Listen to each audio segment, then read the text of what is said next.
જામકંડોરણાનો યુવાન અગ્નિવીરની ટ્રેનિંગ પૂર્ણ કરી પરત વતન ફરતા ભવ્ય સ્વાગત કરાયું।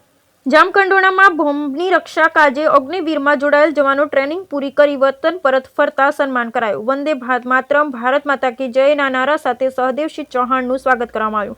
દેશમાં આર્મીમાં જોડાવા માટે અગ્નિવીરની શરૂઆત કરવામાં આવી, જેમાં અનેક યુવાનો દેશ સેવા માટે જોડાઈ રહ્યા છે। ત્યારે જામકંડોરણાથી પણ અનેક યુવાનોમાં બોમ્બની રક્ષા કાજે અગ્નિવીરમાં જોડાયા હતા। અગ્નિવીર ટ્રેનિંગમાં મારા પરમ મિત્ર શ્રી મહેન્દ્રસિંહ ચૌહાણના પુત્ર સહદેવસિંહ પણ જોડાયા, જેઓ તેમની ટ્રેનિંગ પૂરી કરી પરત વતન ફર્યા। સહદેવસિંહ ચૌહાણનું સ્વાગત કરવા માટે મહેન્દ્રસિંહનું ફેમિલી, મિત્રમંડળ સહિત બહોળી સંખ્યામાં ઉષ્માપૂર્ણ સ્વાગત કરવા લોકો ઉપસ્થિત રહ્યા। માં ભૌમ અને દેશદાસ સમર્પિત એવા સહદેવસિંહ ચૌહાણનું સન્માન સમારોહમાં વંદે માતરમ, ભારત માતા કી જય, જય હિન્દના નારાથી દેશભક્તિથી છલોછલ ભરેલો માહોલ જોવા મળ્યો। આ સ્વાગત સમારોહમાં મહેન્દ્રસિંહ ચૌહાણના સુપુત્ર સહદેવસિંહ ચૌહાણને જય ગોપાલ ન્યૂઝ એજન્સીના નાજાભાઈ ભરવાડે દિલથી હાર્દિક શુભકામના પાઠવી। બ્યુરો રિપોર્ટ અતુલ લશ્કરી, જામકંડોરણા।